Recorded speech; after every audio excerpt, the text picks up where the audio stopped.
We are going to line number 2, where we're going to be speaking with an architect, Mr. Richard Gage, who's coming to town. He's connected with this Rethink 9/11 tour. Welcome to the show, sir. Well, thank you very much. It's an honor to be with you today. So essentially, I'm going to let you bring us up to date on this, but ever since 9/11, there has been a group of people, and they are armed with some science and statistics, who feel that we don't know all we need to know about the 9/11 incident. Just tell us what your main points are and why you think people should be interested in joining you for your talk. Indeed. I'm a California architect, and I've been the founder and CEO of Architects and Engineers for 9/11 Truth for 6 years now. We've been traveling in 82 American cities and 30 foreign countries, including the current 17-city tour across Canada, ending in Newfoundland on the April 1st, where we'll be speaking at the Memorial University of Newfoundland Bruno Lecture Theatre about World Trade Center Building 7 and the Twin Towers collapse on 9/11. So we shouldn't read anything into the fact that you're here on April Fool's Day. No. Other than the fact that we've been all fooled by the official story of what happened on 9/11, as told to us by NIST, the National Institute of Standards and Technology in the U.S., which told us that this third skyscraper that collapsed on 9/11, in the afternoon of 9/11, not having been hit by an airplane, drops symmetrically, suddenly, smoothly into its own footprint at free fall acceleration. 6 seconds. In the manner. Yeah, 6.5 seconds. Yeah. And it's incredible. I mean, it drops as fast as a bowling ball falling off the side of this building symmetrically, and yet we're told by NIST that it came down by, and I quote, normal office fires. Of course, normal office fires have never brought down a skyscraper, much less symmetrically at free fall acceleration. This was in the afternoon of 9/11, after the Twin Towers came down 7 hours later. And it was a massive building. I think I heard somewhere that it would have been the largest building in the majority of the states. Yeah, it's huge. 47 stories in 6.5 seconds. We know that's a controlled demolition. I represent 2,100 architects and engineers around the world who are demanding a real investigation. And there's evidence in the pile of thermite incendiaries, which are extremely hot temperatures. We're talking molten iron, 1,400 Celsius minimum.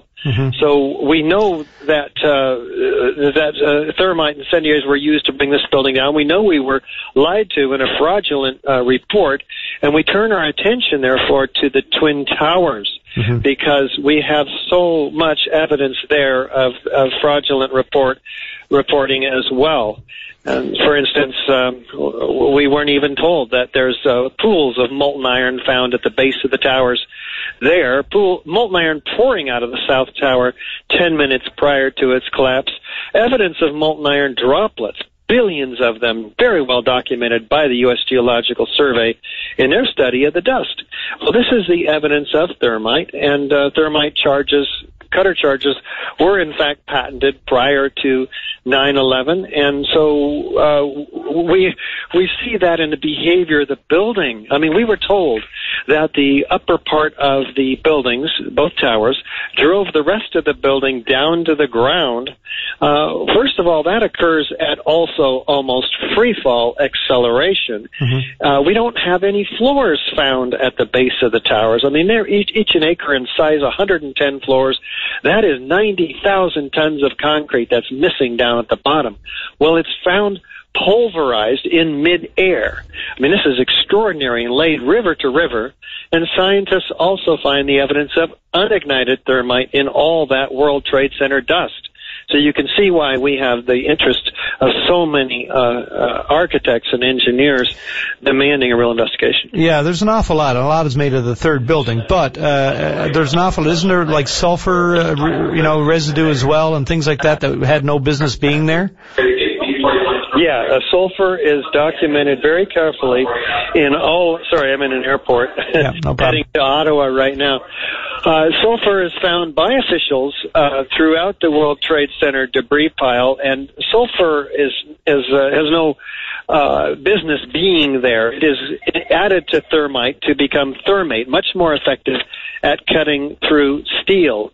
And so it not only should it not be there, but these small red-gray chips of nanothermite, a very sophisticated material, unignited nanothermite chips, a millimeter long, found in all the independently collected World Trade Center dust samples by a team of scientists led by Niels Harrit in Copenhagen and Stephen Jones from Brigham Young University.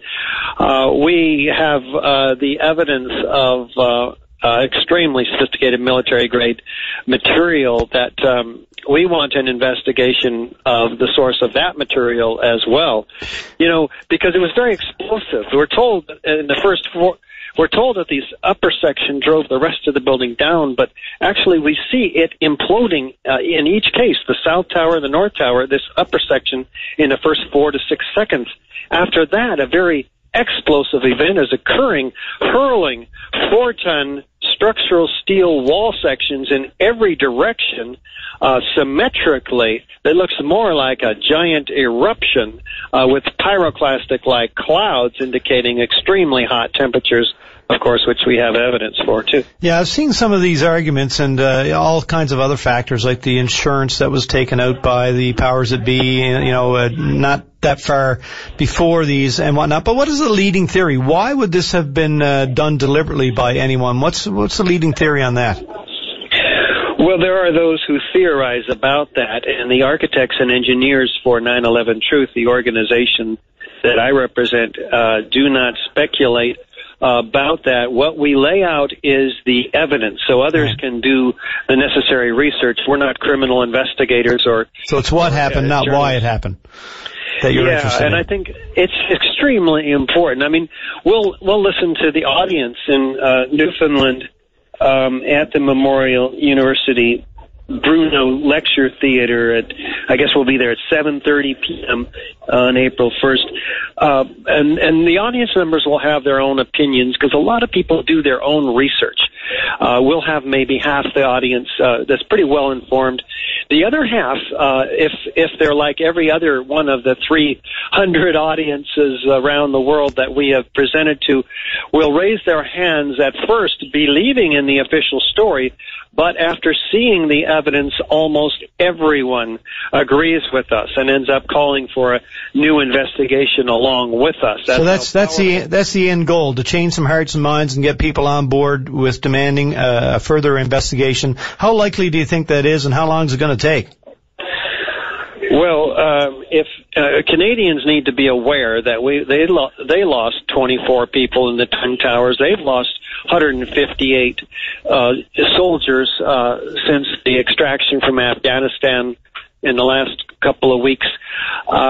If they become more aware, they will demand a real investigation, and it'll go a lot faster. Until then, we are pushing this rock uphill. There is a lot of denial in government circles about this and in the media. The mainstream media has not picked this story up, and so I want to thank you for inviting us to speak on the open mic.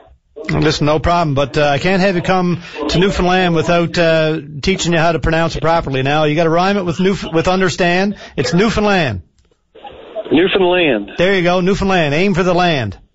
Thank you. I got a lot to learn. All right, listen, safe travels, and we'll be talking with you again perhaps when you're here in the city. By all means, give us a shout again if you want to touch base again. Very good. I'll see you there. Thank you. Bye-bye. Thanks. Bye-bye. Richard Gage is an architect who's coming to town to talk about 9/11 and some inconsistencies in the official story. If you have any interest in that, I do think they're at the university and you'll be able to get some extra. I think you just need to Google Rethink 911 perhaps, and that'll come up.